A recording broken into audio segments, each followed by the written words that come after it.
जैसे ही जियो और एयरटेल ने अपने रिचार्ज के रेट बढ़ाए, वैसे ही लोगों को बीएसएनएल की याद आई। लेकिन सवाल यह है कि बीएसएनएल अब तक कहां था? और जब बीएसएनएल ने अभी अपनी 4G सर्विस दी ही नहीं है, तो इतनी जल्दी 5G सर्विस कैसे प्रोवाइड कर सकता है?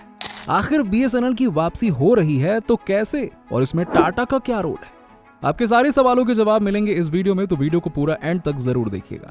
Let's start. बीएसएनएल का फुल फॉर्म है भारतीय संचार निगम लिमिटेड।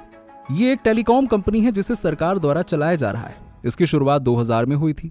उस समय टेलीकॉम प्राइवेट कंपनियां बहुत कम हुआ करती थीं और जो भी थीं वो सभी शहरों की तरफ अट्रैक्ट हो रही थीं। उन्हें लगता था कि इंटरनेट और डेटा का उपयोग तो केवल शहरी लोग करते हैं, हम क्यों फालतू में गांव या फिर हिल एरिया में टावर लगाने में इन्वेस्टमेंट करें। गांव के लोग डेटा का उपयोग करके कौन सी कमाई करने वाले हैं जो वो महंगे डेटा का रिचार्ज करेंगे।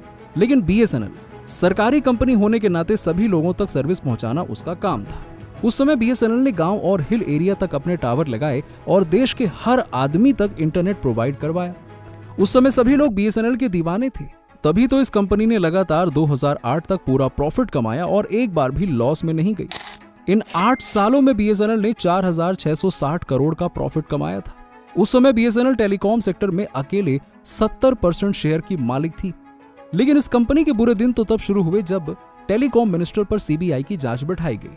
उसके बाद आ गए ए राजा, नए टेलीकॉम मिनिस्टर। वो भारत में वायरलेस टेक्नोलॉजी प्रोवाइड करवाने की कोशिश कर रहे थे। उन्होंने 2G स्पेक्ट्रम का एक पूरा प्लान बना रखा था। लेकिन कहानी तब खत्म हुई जब 1.75 लाख करोड़ का 2G स्पेक्ट्रम घोटाला हुआ और उस दिन से लेकर आज तक बीएसएनएल लॉस में ही चल रही है। इसका फायदा प्राइवेट टेलीकॉम कंपनियों को हुआ और वो मौका देखकर लोगों के बीच में फेमस हो गई। अब जब लोग उन पे डिपेंडेंट हो गए तो लोगों को उन्होंने दोनों हाथों से लूटना शुरू कर दिया। मतलब प्राइवेट टेलीकॉम कंपनियां मन मर्जी की मालिक हो गई हैं और टेलीकॉम सेक्टर में मोनोपोली बनाना चाहती हैं और इसीलिए अपनी मर्जी से जल्द रिचार्ज रेट बढ़ा रही हैं। इस घोटाले के बाद भी बीएसएनएल ने टेलीकॉम सेक्टर में फिर से वापसी करने की कोशिश की, लेकिन इसके छोटे छोटे टेंडर में भी काफी गड़बड़ी मिली। हर बार सीबीआई जांच बैठाई जाती थी और मामला ये है कि बीएसएनएल में हर बार गड़बड़ी मिलती भी थी, जिसकी वजह से ये कंपनी दोबारा कोई नया प्रोजेक्ट बना ही नहीं पाई। इसे पुरानी चीजों पर ही डिपेंड होना पड़ा। तब बीएसएनएल ने यही सोचा कि जो जैसा चल रहा है वैसा चलने दो, काहे को टेंशन लेना। लेकिन बीएसएनएल के लॉस के पीछे और भी कारण है, जैसे कि बीएसएनएल के रूड एम्प्लॉय। उस समय बीएसएनएल अकेले 70% शेयर की मालिक थी। टेलीकॉम सेक्टर में इसका बोलबाला था। इसके एम्प्लॉय को इस बात का बहुत घमंड था। वो इतने रूड और अग्रेसिव बिहेवियर रखते थे कि लोग धीरे धीरे इनको अनलाइक करने लगे और इसका दूसरा ऑल्टरनेट ढूंढना शुरू कर दिया। और इस समय पर जियो, एयरटेल, वोडाफोन और आइडिया जैसी टेलीकॉम कंपनियां लोगों का पसंदीदा ऑप्शन बनी और उन्हें रेगुलर कस्टमर बनाने में कामयाब भी रही। लेकिन आज जहां टेलीकॉम कॉर्पोरेशन में जियो, एयरटेल, वोडाफोन, आइडिया जैसी कंपनियां अपनी मोनोपोली बनाना चाहती हैं, वहीं बीएसएनएल एक बार फिर से पूरे जोश के साथ इस फील्ड में बैकअप करने वाली है। बीएसएनएल की गैर मौजूदगी में जियो ने तो ये सोच लिया था कि अब इन पर कोई रोक टोक करने वाला है ही नहीं। लोगों को ज्यादा से ज्यादा इंटरनेट और डेटा का उपयोग करने की आदत तो लगी गई है। अब जब लत लग गई है तो इसका फायदा उठाया जाए। अब आप चाहे कितना भी रिचार्ज बढ़ा दीजिए, ये तो उनकी मजबूरी है कि वो रिचार्ज कराएंगे ही कराएंगे, क्योंकि इंटरनेट से ही तो उनका जीवन चल रहा है। लेकिन जैसे ही बीएसएनएल की वापसी होगी, ये सब मुंह के बल गिरेंगे।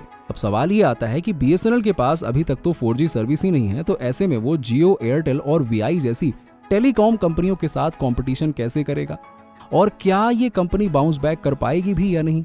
तो इसका सीधा जवाब है कि जैसे मोदी सरकार ने पिछले कई सालों से बीएसएनएल को रिवाइव करने के लिए 89,000 करोड़ रुपए यानी कि 89,000 करोड़ रुपए खर्च किए हैं, वही हमारी करंट गवर्नमेंट यानी कि मोदी सरकार बीएसएनएल को रिवाइव करने की पूरी कोशिश कर रही है।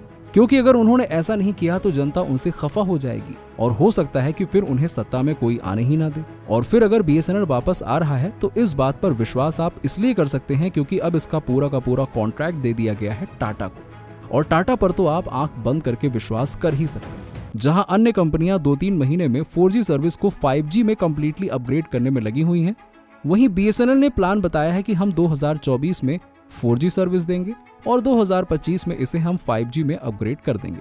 अब अगर कोई बीएसएनएल या फिर गवर्नमेंट का बंदा ये कहे तो शायद आप विश्वास नहीं करेंगे, लेकिन अगर यही बात आपको रतन टाटा यानी कि टीसीएस कंपनी के मालिक कहें कि बीएसएनएल को 4G या 5G चलाने की जिम्मेदारी हमारी है, तो मैं तो विश्वास करूंगा। इसलिए आप कह सकते हैं कि बीएसएनएल अब बाउंस बैक कर रही है, क्योंकि बीएसएनएल ने टीसीएस कंपनी के साथ पूरे 15,000 करोड़ रुपए की डील की है।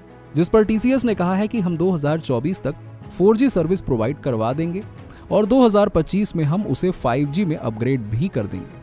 इसके लिए हार्डवेयर पहले से ही तैयार है, बस थोड़ा सा सॉफ्टवेयर में अपडेट करना है, उसके बाद सारी चीजें सेट है। अब क्या आप भी BSNL को पसंद करते हो और क्या BSNL टेलीकॉम सेक्टर में जियो एयरटेल जैसी बड़ी कंपनियों के साथ compete कर पाएगा?